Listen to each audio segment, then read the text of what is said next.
దేవుని యొద్దకు వచ్చువాడు ఆయన ఉన్నాడనియు తన్ను వెదకు వారికి ఫలము దయచేయువాడనియు నమ్మవలను కదా. సో దేవుని దగ్గరికి వచ్చేవాడు ఎవరైనా సరే దేవుడు ఉన్నాడు, వెతికే వారికి ఫలం దయచేస్తాడని నమ్మాలి కదా.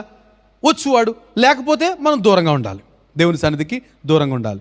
కనుక నమ్ముతున్నాం, కష్టమైనా ఇబ్బంది అయినా ఏదోలాగా చేసుకున్న తీర్మానం ప్రకారం ఉండడానికే ప్రయత్నం చేస్తున్నాం. రైట్, ఇక్కడ కొన్ని విషయాలు ప్రభు ఇలాంటి సందర్భాన్ని బేస్ చేసుకుని 3-4 సార్లు గద్దించాడండి శిష్యుల్ని కదండి. ఒకసారి సముద్ర ప్రయాణంలో కదండి అద్దరికి వెళ్దామన్నాడు, చిన్న దోణిలో తీసుకెళ్తే ఆయన ఏమో రెస్ట్ తీసుకున్నారు కదండి. ప్రభు దోనికి చివరి భాగాన పడుకుంటే పెద్ద తుఫాను వచ్చేసింది, వీళ్ళేమో హడావిడి అయిపోయారు.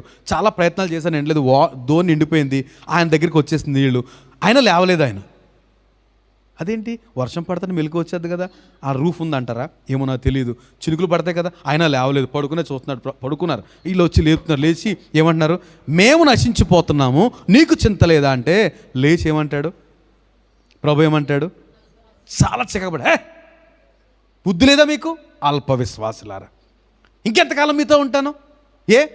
ఇంతగా ఏం చేశాడు, ఎప్పుడన్నాడు, వెంటనే పిలిచిన వెంటనే కాదు, లేపిన వెంటనే కాదు, ముందు లేచి అన్నాడు ఆయన. ఎవరిని? గాలిని. వెంటనే గాలి ఆగిపోయింది. ఆగిపోయిన తర్వాత ఏంటి మీ విశ్వాసం ఎక్కడ, ఎంతకాలం మీతో ఉంటాను, నేనేం చేశాను ఇప్పుడు లేచి, మీరు చేయలేరా పని, బాబే మేమా అంటే ఏమవుతుంది, ఏమి లేదు వీళ్ళకి కదండి. ప్రభు మనతో ఉన్నప్పుడు ప్రాక్టికల్స్ చేయాలండి కదండి. ఏం చేయాలి, ఆయన డిస్టర్బ్ చేయదురా పేదరు అనాలి. అసలు అలాంటి ఆలోచన రావాలి పేదరికి, ఆయన డిస్టర్బ్ చేయదు, పడుకొని సముద్రం కీప్ క్వైట్, ఏమోనంటారు అయిపోయింది. అదే కదా అన్నాడు ప్రభు, ఎంతకాలం మీతో ఉంటాను, ఎప్పుడు మీతో ఉంటానా, చెయ్యండి మీరు. అది నన్ను డిస్టర్బ్ చేస్తుంది. ఏం చేస్తుంది, నేను నిద్రపోతున్నాను, రెస్ట్ తీసుకున్నాను, అదేమో నన్ను డిస్టర్బ్ చేస్తుంది. కనుక మీరు ఏం చేయాలి, ప్రభు డిస్టర్బ్ చేయొద్దు, కీప్ క్వైట్ అంటే ఆగిపోను. సో ఉన్నారు, ప్రభుతోనే ఉన్నారు, కానీ బ్రదర్స్కి ఏం లేదు.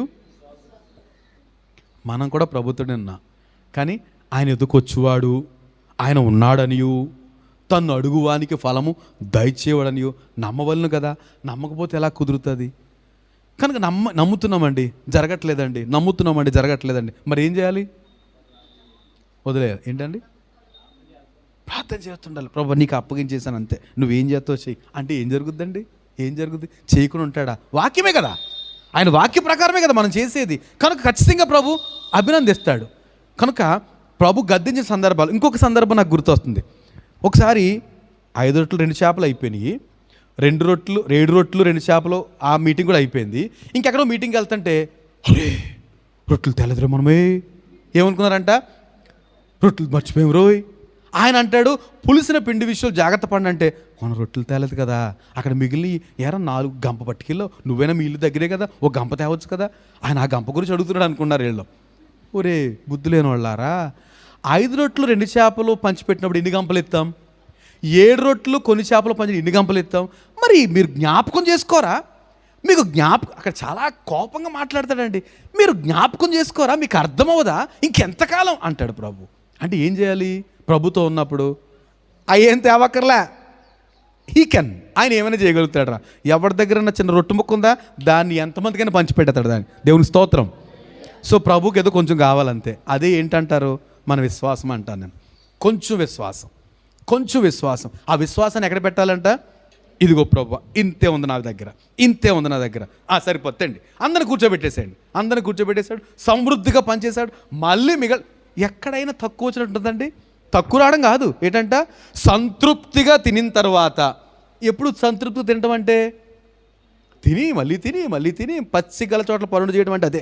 తిని బాబోయ్ నా వల్ల కాదు బాబోయ్ అంటే చూసా, అప్పుడు పోగేశాడు ప్రభు, పోగేయమన్నాడు. సో దేవుని యొక్క సమృద్ధి అట్లాంటిదండి. కనుక మన విశ్వాసులు అని ఎందుకంటారంటే, నమ్ముతున్నాం కాబట్టి. నమ్మితే ఏం చూడాలట, క్రియలు కనబడాలి. నమ్మితే క్రియలు కనబడాలి. కనపడటం కొరకు మనం ప్రయాసపడాలి. ప్రభు దగ్గర తరచూ వేడుకోవాలి.